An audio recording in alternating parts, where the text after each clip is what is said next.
Good evening, sir. தொட்டனை துரும் மணற்கேணி மாந்தருக்கு கற்றனை துரும் அறிவு. So I am presenting this video for UPSC aspirants. So this is my continuous of the classes with respect to the chat track. I think this is the part number 2 நான் நினைக்கிறேன். So yesterday we have clearly discussed the fact of that chat track. What is the representation with respect to that, and what is that role of that governor? So before that chat track and after that chat track, and what is the insist with respect to the Diwani has been attained by the East India Company by way of the Allahabad Treaty. அப்படி நிறைய விஷயங்களை அதை discuss பண்ணிட்டே இருந்தோம். But very பெக்யூலியரா charter act 1793ல during that lord Cornwallis அவங்க பீரியட்ல வந்து லைக்வைஸ் என்ன மாதிரி ஸ்கீம்ஸ் எல்லாம் இருந்துன்னு நம்ம டிஸ்கஸ் பண்ணோம். மோஸ்ட் ஃபேக்ட் பாத்தீங்க அப்படின்னா தி governor general was granted extensive power அப்படிங்கிறது தான். அதே மாதிரி பாத்தீங்கன்னா continued company trade monopoly in India, அதாவது சுதந்திரமான ஒரு ட்ரேடிங் பர்பஸ் கம்பெனிக்கு இருந்தது அப்படிங்கிறது. ஸோ அதே போல பார்த்தீங்க அப்படின்னா, so the East India Company has guaranteed the authority to grant license to individual to company employee so to carry on trade in India. ஏதாவது ஒரு இந்தியாவில் ட்ரேட் பண்ணணும் அப்படின்னா or individual or company employee, so அது வந்து authorised வந்து கேரன் பண்ணக்கூடிய power யாருக்கு இருந்தது அப்படின்னா ஈஸ்ட் இந்தியா கம்பெனி தான் இருந்தது. சரிங்களா? ஸோ இந்த மாதிரி நிறைய ஃபேக்ட் வந்து பொலிட்டிக்கல் அட்மினிஸ்ட்ரேஷன் ஃபேக்ட்ல, so commercial bodies and also administratives body நிறைய டிஸ்கஸ் பண்ணிட்டு இருந்தோம். ஸோ சார்ட்டர் அப்படின்னாலே நார்மலா பாத்தீங்க அப்படின்னா, so it's the charter has been granted to that East India Company by way of that the great British so empire. So முதல்ல அங்கிருந்தே அவங்களுக்கு அது வந்தது அப்படிங்கிறது தான். நார்மலா பாத்தீங்க அப்படின்னா, ஸோ ரைசிங் ஆர்மி, ஸோ அதே மாதிரி பார்த்தீங்கன்னா வேக் வார் அப்படின்னா போர் செய்கிறதுக்கான ஒரு முறை. அதே மாதிரி லைக்வைஸ் பார்த்தீங்கன்னா கன்கொயர்டு டெரிட்டரிஸ் அப்படின்னா ஆட்சி அமைத்தல். கன்கொயர்ட் டெரிட்டரிஸ் ஆட்சி. அப்போ ஒரு ஆர்மி, ஒரு ரைஸ் ஆர்மி, யார்ட்டையாவது வேணும்னா ஆர்மி ரைஸ் பண்றது.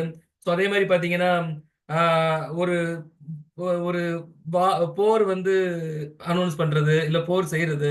அதே மாதிரி போர் செஞ்சு ஜெயிக்கிற இடத்துல டெரிட்டரியில ஒரு ஆட்சியை வைக்கிறது. இந்த மாதிரி இருக்கக்கூடிய ஆக்டுக்கு பேர் தான் நம்ம என்ன சொல்றோம் அப்படின்னா சார்ட்டர்னு சொல்றோம். ஸோ இதுக்கான அதிகாரம் யாருக்கு கிடைச்சது? ஈஸ்ட் இந்தியா கிடைச்சிருக்கு. ஸோ அவங்க by way of the trading they are maintain that administrative body and commercial body அப்படிங்கிறது தான். With respect to that obtaining the Diwani taxes, they are purely performed as a court of directory. அதே மாதிரி commercial bodies எல்லாமே போகிறோம். அதே மாதிரி board of control அப்படிங்கிறது இன்னொரு கேட்டகரிஸா பார்க்குறோம். So this is mean of the charter அப்படிங்கிறது தான்.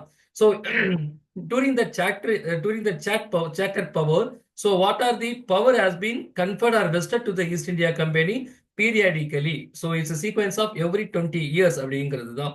ஸோ அப்படிங்கிற கிளாஸ் தான் நேற்று 1793 பற்றி ரொம்ப டீட்டெயிலாக டிஸ்கஸ் பண்ணிட்டு இருந்தோம். The continuous of the classes from 1813 and 1833 and 1853. So consecutive of the two chat track every, so within the cap of every 20 years அப்படிங்கிறது தான். So ஐம் சாரி 1793ல ஸோ என்ன மாதிரி ஸ்கீம்ஸ்லாம் இருந்து நம்ம டிஸ்கஸ் பண்ணியிருக்கோம் இல்லையா? ஸோ இன்னைக்கு என்ன டிஸ்கஸ் பண்ண போறோம் அப்படின்னா, what is the power has been vested in to the charter ட்ராக் 1813 to that East India company.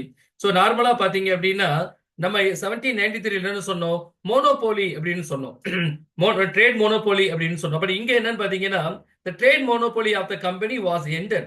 At the same time, trade monopoly with respect to that tea, that not the commodity into that India and other trade commodity into that China has been a monopoly. So India பொறுத்த வரைக்கும் export and import, India பொறுத்த வரைக்கும் tea கமாடிட்டியை பொறுத்த வரைக்கும் monopoly மட்டும் function ஆகுது. China பொறுத்த வரைக்கும் the power should be vested. So as usual எப்போதும் போல. ஆனா with respect to the rest of commodity on behalf of India with respect to the trading, so monopoly system has been ended at. So அதுக்கு பேர் என்ன பண்றாங்க அப்படின்னா, so trade in tea and also trade with China was still exclusive of the company அப்படிங்கிறது தான். So the power has been kept, that mean intact. Intact அப்படின்னா அதை அப்படியே விட்டுருதுங்க. ஸோ அதை அப்படியே விட்டாச்சு. ஸோ சாட்ராக்ட் மூலியமா 1813 மூலியமா, so the trade monopoly of the company except that tea so has been entered into that system. அதே மாதிரி பாத்தீங்க அப்படின்னா, so revenue control பொறுத்த வரைக்கும் the government and also revenue of India continue to that East India Company. So government பொறுத்த வரைக்கும் revenue collections பொறுத்த வரைக்கும் அசட்டிஸ் என்ன ரைட்ஸ் இருந்தது என்ன பண்ணியாச்சு, ஸ்டில் கண்டினியூ அப்படிங்கறத கண்டினியூ பண்ணிடுறாங்க. ஸோ அதே மாதிரி பாத்தீங்கன்னா, so the company additionally kept appointing its official in India.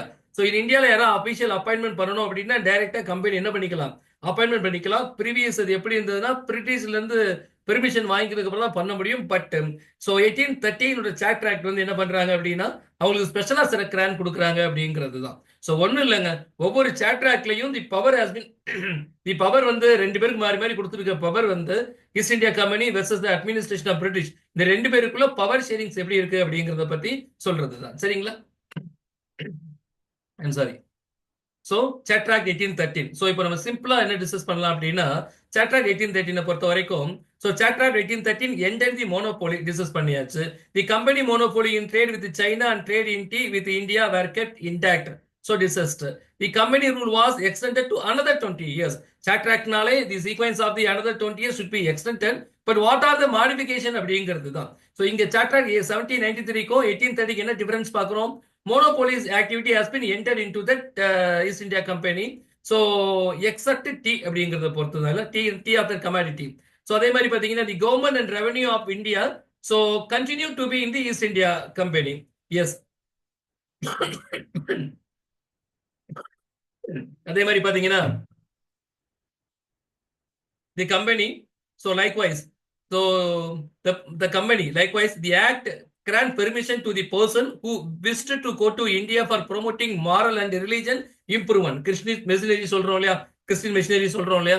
So அதெல்லாம் இந்த காலகட்டங்களில் இந்தியாவில் உள்ள வெல்கம் உள்ள வர அனுமதிக்கப்படுது. அதே மாதிரி company dividend fixed to 10.5% per annum. So ப்ரீவியஸாக நம்ம சார்ட்டர் ஆக்ட் 1790 என்ன பார்த்தோம்? So the company divisions was allowed to 10%. So இந்த இடத்துல என்ன பார்க்கிறோம் அப்படின்னா 10.5% கொஞ்சம் இன்க்ரீஸ் ஆயிருக்கு அப்படிங்கிறது தான் இல்லையா. ஸோ அதே மாதிரி பார்த்தீங்க அப்படின்னா so the empower the local government in India to impose the taxes on person and to punish those who did not pay them. இப்போ நார்மலா அங்க என்ன சொன்னோம்? ஸோ திவானி அப்படிங்கிற டாக்ஸை கலெக்ட் பண்ணிக்கலாம். ஸோ எங்கெல்லாம் கலெக்ட் பண்ணிக்கலாம் அப்படின்னு பார்த்தீங்கன்னா பெங்கால், ஒரிசா, பீகார் இந்த இடத்துல திவாலி டாக்ஸை கலெக்ட் பண்ணிக்கலாம் நம்ம சொன்னோம். பட் இங்க என்ன சொல்றோம்னா 1813 பொறுத்த வரைக்கும் it empower the local government in India that mean East India administration to impose tax on person and to punish them so who did not pay the tax அப்படிங்கிறது தான். யாரெல்லாம் டாக்ஸ் பண்ணலையோ அவங்களை பனிஷ் பண்ணக்கூடிய அதிகாரமும் அவங்களுக்கு இருக்கு. So power has been vested into that under the control of the court of directory அப்படிங்கிறது தான் இல்லையா. ஸோ இந்த மாதிரி கொஞ்சம் பவர்ஸ் வந்து டிஸ்கஸ் பண்ணியிருக்கோம் சார்ட்டர் ஆக்ட் 1813ல. ஸோ சப்சிக்வெண்ட் இந்த காலகட்டங்களில் லார்ட் விண்டோ ஒன் வந்து கவர்னர் ஜெனரலா பெங்காலா இருப்பாரு. நார்மலா நம்ம நிறைய கவர்னர் ஜெனரல் டிஸ்கஸ் பண்ணிட்டே இருக்கோம். அப்புறம் இந்த இனிஷியல் ஸ்டேட் ஆஃப் 1773ல ரெகுலேட்டிங் ஆக்டில யாரை டிஸ்கஸ் பண்ணோம் அப்படின்னா லார்ட் வாரன் ஹாஸ்டிங். சப்சிக்வெண்ட் வந்து சார்ட்டர் ஆக்ட்ல பாத்தீங்க அப்படின்னா லார்ட் காரன் வாலிஸ் 1793ல. அதே மாதிரி பாத்தீங்கன்னா 1813ல சார்ட்டர் ஆக்ட்ல வந்து லார்ட் மின்டோ நம்பர் 1 அப்படிங்கிற டிஸ்கஸ் பண்றோம் இல்லையா. சரிங்க. ஸோ இப்போ இந்த டிஃபரன்ஸ் ரொம்ப தெளிவா புரிஞ்சிருக்கும். கம்பெனியோட பவர்ஸ் வந்து எந்த அளவு எக்ஸ்டெண்ட் பண்ணிருக்காங்க, எந்த அளவு வந்து அதை ரிஸ்ட்ரிக்ட் பண்ணிருக்காங்க அப்படிங்கிறது தான். ஸோ அதே மாதிரி consecutive to that so charter act number 1833 so 1833 இது maximum called like the milestone of that charter ஆக்ட்னே சொல்லலாம். ஏன் அப்படின்னா இது வரைக்கும் பாத்தீங்கன்னா கவர்னர் ஜெனரல் ஆஃப் பெங்கால் இருந்தாரு, governor of Bombay, governor of Madras, governor of Agra, governor of Bihar, governor of Orissa with respect to their princely or presidential states. ஆனா இங்க பொறுத்த வரைக்கும் என்னன்னு பாத்தீங்கன்னா இந்த கவர்னர் ஜெனரல் ஆஃப் பெங்கால் இருக்க போஸ்டிங் எப்படி நம்ம டிசைன் பண்றோம் அப்படின்னா governor general of India design பண்றோம். என்னன்னு பாத்தீங்க அப்படின்னா it's purely become to fully centralised administration in India. So ஃபுல்லா சென்ட்ரலைஸ்ட் அட்மினிஸ்ட்ரேஷன் இந்தியாவில் மாறுது. அதே மாதிரி பாத்தீங்கன்னா லெஜிஸ்லேட்டிவ் பவரை பொறுத்த வரைக்கும் ஸோ லைக்வைஸ் இந்த பிரின்ஸ்லி பிரசிடென்சியல் ஸ்டேட்ஸ் இருக்கக்கூடிய மெட்ராஸ், பாம்பே, ஆக்ரா, ஒரிசா, ஸோ பீகார் இந்த மாதிரி சைட்ஸ்க்கு அந்த பவர் இல்ல. Legislative power purely vested with respect to the governor general of India, not governor general of Bengal. 1833 வரைக்குமே கவர்னர் ஜெனரல் ஆஃப் பெங்கால் தான் இருக்கிறாரு. அந்த போஸ்ட் என்ன பண்றோம் அப்படின்னா அகைன் ரீடிசைன். ஆரம்ப காலத்துல 1770 என்ன சொன்னோம்? இந்த கவர்னர் ஆஃப் பெங்கால் வந்து design as governor general of Bengal. Now again it has been designed by way of Charter Act 1833 so as that Governor General of India towards the centralization administration in India அப்படிங்கிறது தான். அதே மாதிரி bits India act பொறுத்த வரைக்கும் பாத்தீங்க அப்படின்னா commercial activity and political ஆக்டிவிட்டியா ரெண்டு பார்ட்டா dual system play பண்ணிருப்பாங்க. ஸோ அதுதான் 1833 என்ன பண்றாங்க அப்படின்னா this system has been abolished. So only the centralized administration body with has the legislative power vested into the Governor General of India அப்படிங்கிறது தான். So already governor of Bengal இருப்பாரு, governor of Madras இருப்பாரு, governor of Bihar, governor of Orissa, governor of Agra. So even though the governor general of India has been appointed, the name is Lord William Bentinck. He is the first governor general of India in the year of 1833 அப்படிங்கிறது தான். So இந்த power எதுல இருந்து கொடுக்குறோம் அப்படின்னா சாட்ராக்ட் 1833 அப்படின்னு சொல்லி. சரிங்க, வித் ரெஸ்பெக்ட் டு த கம்பெனியோட பவர்ஸ் வந்து எந்த அளவு மாடிஃபைட் பண்றாங்க அப்படின்னு பாத்தீங்கன்னா, so ending the commercial party system into that East India Company. East India Company commercial system has been thoroughly modified. It has been modified into that purely administrative body. Yeah, சரிங்க. So அதே மாதிரி பாத்தீங்க அப்படின்னா with respect to that other provision, likewise legislative governance with respect to Madras and Bombay and Agra and Bihar and Orissa, they all have lost their legislative power, because the legislative power has been purely vested with respect to the Governor General of India அப்படிங்கிறது தான் இல்லையா. So அதே மாதிரி பாத்தீங்கன்னா லா commission அப்படிங்கிற ஒரு forum வந்து fix பண்றாங்க. இந்த லா கமிஷனோட சேர்மன் யார் பாத்தீங்கன்னா மெக்காலே. சோ இவர் தான் லேட்டர் தான் சிவில் சர்வீஸ் வந்து இந்தியர்கள் எழுதலாம் அப்படின்னு ஒரு கிராண்ட் வந்து பெர்மிஷன் பண்ணியிருப்பாரு. சோ இவர் ஆரம்பத்துல வந்து வில்லியம் பெண்டிங் தான் உள்ள கொண்டு வராங்க. எங்கன்னு பாத்தீங்க அப்படின்னா, so law commission has been established, so by way of 1833. law commission எதுக்குன்னா, so பிரிட்டிஷ் கவர்மெண்ட் இப்ப லெஜிஸ்லேட்டிவ் கவுன்சிலா நம்ம சொல்றோம். சோ இந்த எக்ஸிக்யூட்டிவ் பாடியா இருந்தது, அப்புறம் எக்ஸிக்யூட்டிவ் கவுன்சிலா மாறிச்சு. இன்னைக்கு லெஜிஸ்லேட்டிவ் கவுன்சில் 1833ல அது மாறிடுச்சு. சோ எக்ஸிக்யூட்டிவ் கவுன்சில பொறுத்த வரைக்கும் பாத்தீங்கன்னா, இங்க லெஜிஸ்லேட்டிவ் கவுன்சில பொறுத்த வரைக்கும் இங்க 6 பேர் இருப்பாங்க. Already 4 members so has been granted by way of the Charter Act 1773. இங்க அடிஷனலா யாருன்னு பாத்தீங்க அப்படின்னா, the chief commander and also governor general of India and plus 4 members. இதுதான் லெஜிஸ்லேட்டிவ் பாடி, லெஜிஸ்லேட்டிவ் கவுன்சில் சொல்றோம். சோ அப்போ இங்க இருக்கக்கூடிய இவங்க தான் ஒரு சட்டம் ஏற்றணும் அப்படின்னா ஒரு லா கமிஷன் ஃபார்மல் வேணும், ஒரு ஆர்கனைசேஷன் வேணும்னு சொல்லி லா கமிஷன் ஃபார்ம் பண்றாங்க under the chairperson of Lord Macaulay தலைமையில ஒரு சேர்பர்சன்ல ஒரு லா கமிஷன் ஃபார்ம் பண்றாங்க. அதே மாதிரி பாத்தீங்க அப்படின்னா, so restructuring the administrations, இதுவரைக்கும் east India company and also British government and in India, so இந்த 3 பேருக்கு நடுவில் இருக்கக்கூடிய ஸோ ஒரு அட்மினிஸ்ட்ரேஷனை அகைன் ரீஸ்ட்ரக்சரிங். எப்போ ரெகுலேட்டிங் ஆக்ட் 1773ல ஒரு ரீஆர்கனைஸ் பண்றோம். But again here by way of charter act 1833 it has been restructuring அப்படிங்கிறது தான். So Indian are not debarred. So இந்தியர்கள் வந்து யாரும் தடை செய்யப்படலை. எதுக்கு அப்படின்னா, ஒரு பொதுவா ஒரு ஆபீஸ் வைக்கிறதுக்கோ அல்லது ஒரு எம்ப்ளாயா மாறுவதற்கோ தடை செய்யல அப்படின்னு சொல்லிதான். அதே மாதிரி introduced open government competitive examination, இங்க வந்து the first initial steps அப்படிங்கிறது தான். So introduce system of open competitive examinations அப்படிங்கிறது, ஒரு போட்டி தேர்வு வைக்கலாம் அப்படிங்கிறது ஒரு முறை வந்து சார்ட்டர் ஆக்ட்ல கிராண்ட் பண்றாங்க அப்படிங்கிறது. அது போக so rest of the commercial பாடிஸ்லாம் க்ளோஸ் பண்ணிட்டோம் இல்லையா. ஆரம்பத்துல சார்ட்டர் ஆக்ட்ல உங்களுக்கு என்ன கிராண்ட் பண்ணியிருந்தோமோ அது எல்லாம் ஸ்டில் ஸோ இன்டாக்ட். அது இன்னும் எப்படி அசிட்டிஸ் என்னவோ அதெல்லாம் இன்டாக்ட் பண்ணப்படும் அப்படிங்கிறது. என்ன இன்டாக்ட் அப்படின்னா, அது அப்படி அசிட்டிஸ் என்ன இருக்கோ கெப்ட் இன்டாக்ட்னு சொல்லலாம் இல்லையா. So raising army, so wage war, அதே மாதிரி பார்த்தீங்கன்னா rule conquered and rule conquered with respect to territory அப்படிங்கிறது தான். அதாவது பாத்தீங்கன்னா ஆட்சி அமைத்தல், அப்புறம் போர் செய்தல், சோ இந்த மாதிரி ஆர்மி டெபியூட் பண்றது மாதிரி எல்லா ஃபங்க்ஷன்ஸுமே ஈஸ்ட் இந்தியாவுக்கு அதிகாரம் உண்டு.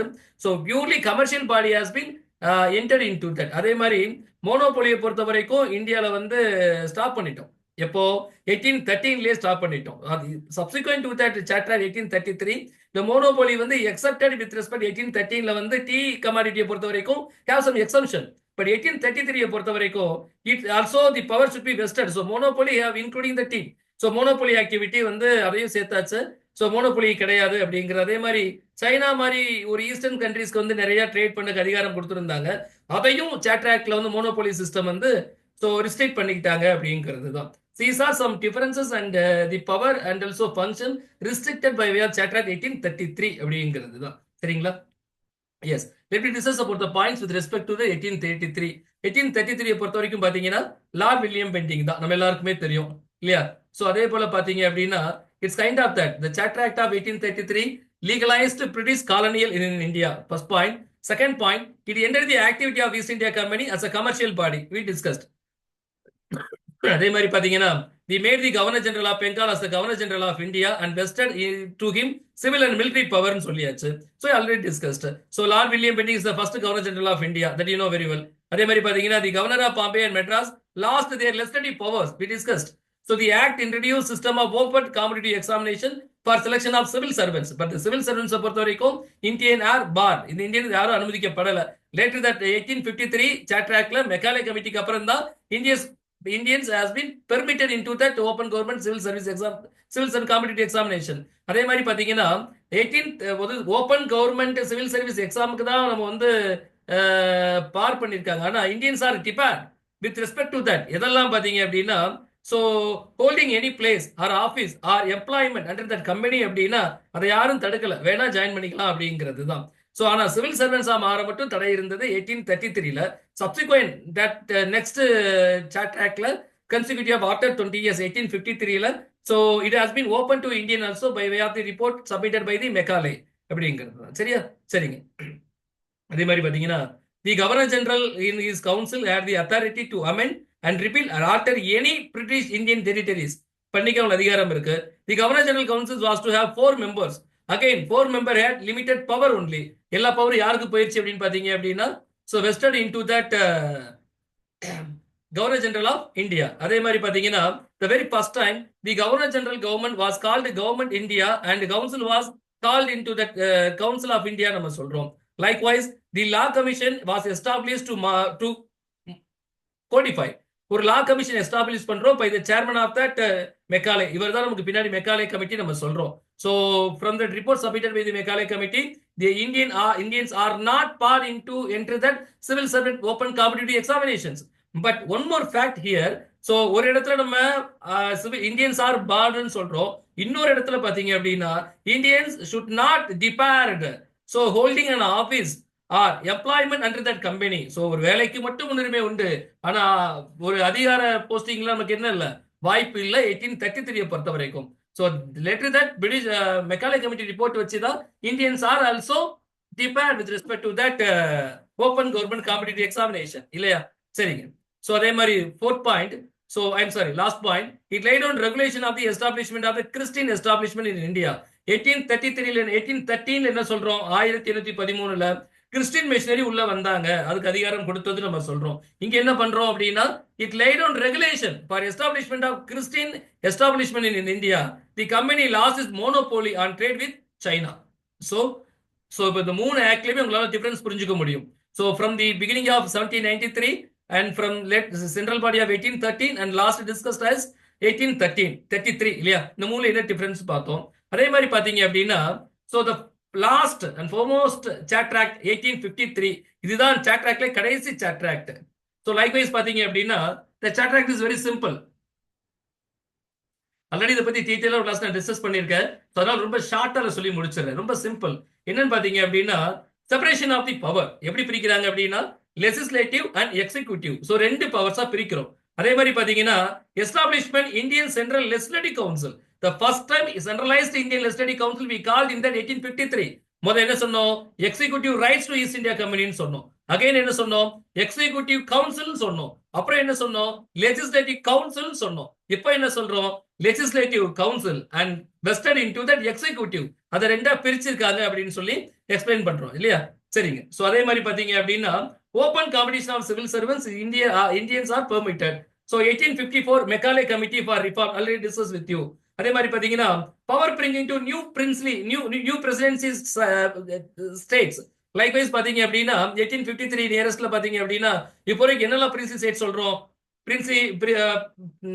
பிரசிடென்சி சைட்டை பொறுத்த வரைக்கும் பாத்தீங்க அப்படின்னா மெட்ராஸ், பாம்பே, பெங்கால், ஆக்ரா, ஸோ பீகார், ஒரிசா இல்ல.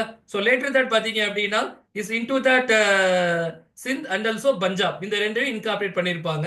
ஸோ இப்போ புதுசா ஒரு டெரிட்டோரியல் சைட்ஸையோ அல்லது ஒரு பிரசிடென்சி சைட்ஸையோ இன்கார்பரேட் பண்றதுக்கு ஸோ கவர்னர் ஜெனரலுக்கு எந்த ஆக்ட் அதிகாரம் கொடுக்குது அப்படின்னா சார்ட்டர் ஆக்ட் 1853 அப்படிங்கிறது தான். அதே மாதிரி பாத்தீங்கன்னா the new company power has extended to the consecutive of 20 years but specifying the time limit. It for indefinite, it's not permitted for indefinite period இல்ல. ஸோ லைக்வைஸ் நார்மலா என்ன சொல்லுவோம் அப்படின்னா சார்ட்டர் ஆக்டை பொறுத்த வரைக்கும் இந்த சார்ட்டர் அப்படிங்கிற கேரக்டர் நான் தெளிவுபடுத்தினேன். சார்ட்டர் மீன்ஸ் அப்படின்னா raising army and wage war. Wage வார்னா ஒரு போர் செய்தல். அதே மாதிரி பாத்தீங்கன்னா ரூல் கன்குயர்டு டெரிட்டரிஸ் ஆட்சி அமைத்தல். ஸோ போர் செய்வாங்க, இல்ல போர் செய்ய ஆர்மியை வச்சு போர் செய்யலாம்னு பயமுறுத்துவாங்க, அப்புறம் போர் செய்வாங்க, இடத்தை பிடிச்சுன்னு ஆட்சி செய்வாங்க. இதுதான் சாட்ராக். சிம்பிளா சொல்லணும் அப்படின்னா மிரட்டி பணியை வச்சு பிடிங்கி அட்மினிஸ்ட்ரேஷன் பண்றது தான். ஸோ இந்த மாதிரி ஆக்டிவ் தான் டிஸ்கஸ் பண்ணிட்டு இருக்கோம், நம்ம சொல்லிட்டு இருக்கோம். ஸோ இந்த power rest of that commercial parties வரைக்கும் it has been entered by way of that 1833 சாட்ராக்ல கமர்ஷியல் பார்ட்டி பியூர்லி என்டர்ட். அதே மோனோபாலி வந்து பியூர்லி என்டர்ட் இன் 1813. பட் இங்க என்னன்னு பாத்தீங்க அப்படின்னா likewise renew the company power. இது அடுத்த 20 ஆண்டுகளுக்கு பண்ணணும். பட் என்ன பண்ணிட்டாங்கன்னா it's extended into indefinite period with condition. என்ன கண்டிஷன் அப்படின்னா இது 20 ஆண்டுகள் இல்ல, இது எவ்வளவு நாள் வச்சுக்கலாம். ஆனா வெரி ஷார்ட் பீரியட்ல கூட இந்த பவர் வந்து நாங்க ரீகால் பண்ணிடுவோம். சோ அதனால இந்த வெரி ஷார்ட் பீரியட், ஏன்னா பாத்தீங்கன்னா நிறைய லெஜிஸ்லேட்டிவ் கவுன்சில் ஃபார்ம் பண்ணியாச்சு. லோக்கல் ரெப்ரசன்டேஷன் வந்து 1853ல லோக்கல் ரெப்ரசன்டேஷன் கிராண்ட் பண்ணாங்க. எங்கன்னு பாத்தீங்கன்னா மெட்ராஸ், பாம்பே, பெங்கால், ஆக்ரால லோக்கல் ரெப்ரசன்டேஷன்ஸ். அதனால சோ இனிமேல் அது ஈஸ்ட் இந்தியா கம்பெனிக்கு அந்த சாட்ராக்ட் வந்து கொடுக்க வேண்டிய அவசியம் இல்லை அப்படிங்கிறதுனால இன்டெஃபினைட் பீரியட் அப்படின்னு சொல்லிட்டு வித்தின் ஷார்ட் பீரியட் ஆஃப் 1853 நம்ம இருக்கோம். 1857ல சிப்பாய் முட்டிக்கு ஃபர்ஸ்ட் இண்டிபெண்டன்ட் வார் சொல்றோம்.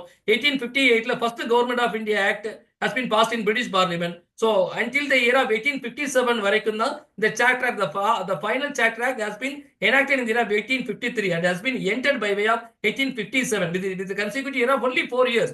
பட் மற்ற சாட்ராக்ட்ல 20 ஆண்டுகள் குறையாம இருந்திருக்கும் இல்லையா? சோ அதே மாதிரி ஒவ்வொரு சாட்ராக்ட்ல என்ன பணம் ரெமிட் பண்ணணும், என்ன ஷேர் வந்து ரைஸ் பண்ணணும் அப்படிங்கறத சோ தெளிவுபடுத்திட்டே டிஸ்கஸ் பண்ணிருக்கோம். இல்ல கொஞ்சம் ரீகால் பண்ணீங்கன்னா உங்களுக்கு தெரியும். அதே மாதிரி பாத்தீங்கன்னா கவர்மெண்ட் ஜாப்பை பொறுத்த வரைக்கும் 1833ல வந்து open government competitive exam create பண்றாங்க. ஆனா பெரும்பாலும் பாத்தீங்கன்னா ரெக்கமெண்டேஷன் பேஸ்ட் ஆன் போஸ்டிங்ஸ் தான் இருந்தது. But 1853 the system has been purely restricted. So only based on the competitive examination the civil servant post should be so appointed அப்படிங்கிறது தான் இல்லையா? So அதே மாதிரி பாத்தீங்கன்னா சோ இந்த லெஜிஸ்லேட்டிவ் கவுன்சில் நம்ம சொல்றோம் இல்லையா? லெஜிஸ்லேட்டிவ் கவுன்சில்ஸ் வந்து முதல்ல வந்து நம்ம 4 பேர் சொன்னோம் எக்ஸிகூட்டிவ் கவுன்சில். அப்புறம் லெஜிஸ்லேட்டிவ் கவுன்சில் 6 பேர் சொன்னோம் வில்லியம் பெண்டிங். சோ அதுக்கப்புறம் பாத்தீங்கன்னா 1853 என்ன சொல்றோம்னா இத இந்தியன் லெஜிஸ்லேட்டிவ் கவுன்சில் சொல்றோம். இங்க என்னன்னா 12 மெம்பர்ஸ் ஆட் பண்றாங்க. ஏற்கனவே 6 பேர் இருக்காங்க, பிளஸ் 4 லோக்கல் ரெப்ரசன்டேஷன் சேர்த்துக்கங்கன்னு சொல்லியாச்சு. எங்கெல்லாம் பாத்தீங்கன்னா மெட்ராஸ், பெங்கால், பாம்பே அண்ட் ஆக்ரா, இதெல்லாம் லோக்கல் ரெப்ரசன்டேஷன்ஸ். அதுக்கப்புறம் பாத்தீங்கன்னா சோ இன்னும் 2 பேர் யாரெல்லாம் டிஸ்கஸ் பண்ணலாம். ஃபர்ஸ்ட் பாத்தீங்கன்னா 12 பேர்ல number 1 is governor general of India. So அவர் தான் இல்ல. சோ அப்போ 1853ல யார் கவர்னர் ஜெனரல் ஆஃப் இந்தியா அப்படின்னா லார்ட் டல்ஹௌசி. லார்ட் டல்ஹௌசி சொல்லியே ஆகணும், என்னன்னு பாத்தீங்க அப்படின்னா இருப்பு பாதையின் தந்தை என்று அழைக்கப்படுபவர். ஏன்னா நிறைய ரயில்வே ட்ராக் லைன் எக்ஸ்டெண்ட் பண்ணது இந்தியாவில இவர் தான். நமக்கு ரொம்ப ஃபெமிலியரா தெரிஞ்சது என்ன பாத்தீங்கன்னா இந்த first railway track Mumbai to Thane in 1853 was formed by the Lord Dalhousie. So the governor நம்ம இப்ப என்ன டிஸ்கஸ் பண்றோம், 12 மெம்பர்ஸ் டிஸ்கஸ் பண்றோம் இல்லையா? Legislative council, Indian legislative council. Number 1 பாத்தீங்கன்னா governor general of India. So number 2 commander in chief. Number 3 பாத்தீங்கன்னா 4 member of that governor general of India. Governor general of இந்தியால executive council 4 பேர் இருக்காங்களே, அந்த 4 பேர். அப்போ கவர்னர் ஜெனரல் ஆஃப் இந்தியா ஒருத்தர், chief commander ஒருத்தர், எக்ஸிகூட்டிவ் கவுன்சிலுக்கு 4 பேர், இதுவே 6 பேர் ஆச்சு. அதுக்கப்புறம் லோக்கல் ரெப்ரசன்டேட்டிவ் 4 பேர் சொல்லிட்டோம். சோ இப்போ 6 4 10 11 யாருன்னு பாத்தீங்கன்னா the chief justice of supreme court number 1 and regular judge of supreme court number 1. So அதுல சுப்ரீம் கோர்ட் ஜட்ஜஸ் பொறுத்த வரைக்கும் ஒரு சீஃப் ஒருத்தரும் ரெகுலர் ஜட்ஜ் ஒருத்தர் 2 பேர், மொத்தம் கிட்டத்தட்ட பாத்தீங்க அப்படின்னா சோ 12 பேர் அப்படிங்கிறது தான். இத பத்தி ஆல்ரெடி டீடைலா ஒரு வீடியோ ஒன்று கொடுத்திருக்கேன், அதையும் கொஞ்சம் ரீகால் பண்ணி படிச்சு பாருங்க. So that discussion with respect to the சாட்ராக்ட். சரிங்களா? உங்களுக்கு புரிஞ்சிருக்குன்னு நான் நினைக்கிறேன். இந்த சாட்ராக்ட்ல 1993ல இருந்து 1853 வரைக்கும் என்ன நடந்தது அப்படிங்கிறதையும் கடந்த that mean the formal 1 year, the past 1 year 1757ல இருந்து 1857 வரைக்கும் சாட்ராக்ட் மூலியமா ஈஸ்ட் இந்தியா கம்பெனிக்கு என்னென்ன பவர்ஸ் கிடைச்சது, அந்த பவர்ஸை எப்படி அவங்க எக்ஸசைஸ் பண்ணாங்க, subsequent by way of the subsequent chatract the power, how the power has been restricted, how the power has been modified, how the power has been vested அப்படிங்கறத பத்தி டீடைலா discuss பண்ணிருக்கோம். சோ இத பத்தி 3 வீடியோ உங்களுக்கு யூடியூப்ல upload ஆகும். கொஞ்சம் மறுபடியும் ரீகால் பண்ணி கேளுங்க. இத பத்தி ஒரு டீடைலர் கொஸ்டின் டிஸ்கஷன்ல நம்ம இன்னொரு வீடியோ கிளாஸ்ல கண்டிப்பா சந்திக்கலாம். It was nice talking with all of you, sir. Thank you, sir. Thank you so much, sir.